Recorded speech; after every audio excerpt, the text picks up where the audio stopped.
Madam Speaker. At 10:01 on the morning of September 22, 2011, Representative Ted Poe of Texas took a muffin to the floor of the House of Representatives and rhetorically asked his colleagues, Do you know the Muffin Man? The Muffin Man, the Muffin Man. Do you know the Muffin Man? Yes, I know the Muffin Man, but he doesn't live on Drury Lane. He lives at the Department of Justice and is growing rich on selling $16 muffins to the Department of Justice on Justice Lane. The Inspector General of the Department of Justice has found outrageous spending in that department. At one immigration-related conference held at the Capitol Hilton in Washington, DOJ spent $4,200 on 250 muffins at a cost to taxpayers of $16 each. President Obama ordered a review of conference spending. Vice President Biden called the reports troubling, and the news media began to refer to the story as Muffingate. With big bucks for snacks. You guys see the Justice Department? They were buying all these muffins that were like $16 each. $16 a piece for muffins. What? There's a $16 muffin. Like, I mean, there's like some guy talking about some $16 muffins. There's a culture of elitism. Of course, fuel the concern that many have that government is just incapable, inept. This is what your government has done with your money. Maybe I'm a cheapskate, but I'm not paying $16 for a muffin. Why would the government spend $16 on a muffin when they can go to Starbucks and get one for $14? Now, Madam Speaker, how come these critters cost $16 a piece? These are some high-dollar muffins that the Justice Department is buying. Where do you even find a muffin that costs $16?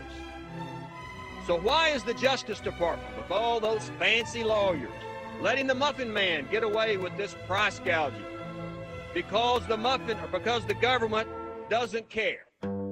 Ted Poe was the first Republican to represent Texas's 2nd District, which was previously known as the 9th District, before the Texas State Legislature oversaw the 2003 Texas State Redistricting with the aid of Governor and future presidential candidate Rick Perry. Justice in the state of Texas, and that is you will be executed. The third agency of government, yeah. I would do away with the education, commerce, and let's see, I can't. The third one I can't, sorry. Oops. And Tom DeLay. Wow, I think I love you. But I wanna know for sure. Before being elected to Congress, Poe made a name for himself as the kind of judge who gets a kick out of what's called creative sentencing. He sent a man convicted of manslaughter to boot camp and made the man carry around a photo of the victims. He sent a teen who stole a video game to ring bells for the Salvation Army. Now, as a congressman, Ted Poe was known for tagging his House floor speeches with the line, "And that's just the way it is. And that's just the way it is. And that's just the way it is. And that's the way it is." Hilton Worldwide denied overcharging for the muffins, explaining that the price included coffee, tea, juice, fruit, tax, and tip. Hilton Hotels was founded by Conrad Hilton, a Catholic businessman who in 1942 married the actress Zsa Zsa Gabor and divorced her 4 years later. Upon his death, Hilton tried to leave most of his money to a charitable foundation in his name, but his son, Barron, contested the will and won $3.5 million of his father's $13.5 million shares in the company.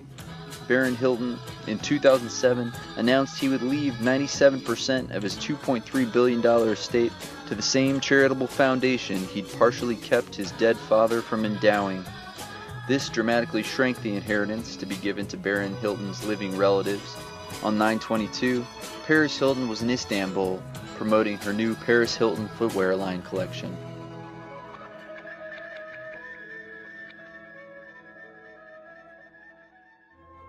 Hilton Worldwide is now owned by the Blackstone Group, a private equity firm founded in 1985 by a pair of Lehman Brothers alums.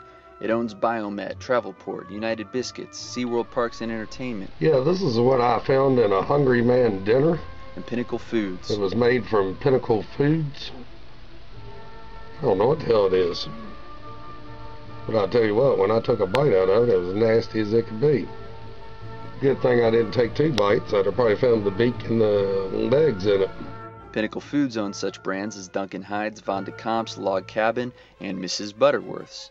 Mrs. Butterworth's is a brand of syrup and pancake mixes whose mascot is a matronly bottle of syrup who shows children that her syrup has a slower pour than the other leading brands.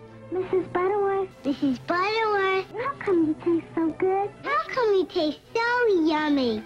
Well, my syrup is very thick and rich. Thick and rich? Thick and rich? Her likeness was sold by Unilever to Aurora Foods in 1997, was acquired by Pinnacle in 2003, and then by Blackstone in 2007, the same year Blackstone acquired Hilton, the same year the Department of Justice had a legal training conference at the Capitol Hilton Hotel, at which Hilton did or did not serve $16 muffins.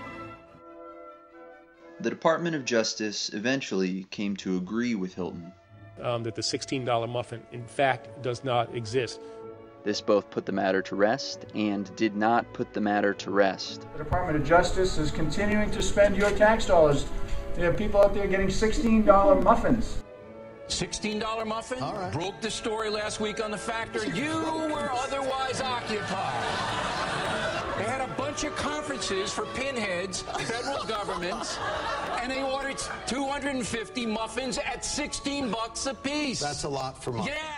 Now they're saying you got juice and fruit in there, or you got a napkin in there, or a toothpick in there. The fact of the matter is the federal government overpays just about everything. The $16 muffin is symbolic of that. But $16 corn muffins are a metaphor for a government out of control and unworthy of your trust. So, Madam Speaker, do you know the Muffin Man, the Muffin Man?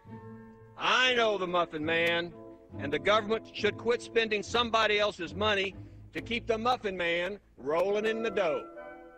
And that's just the way it is.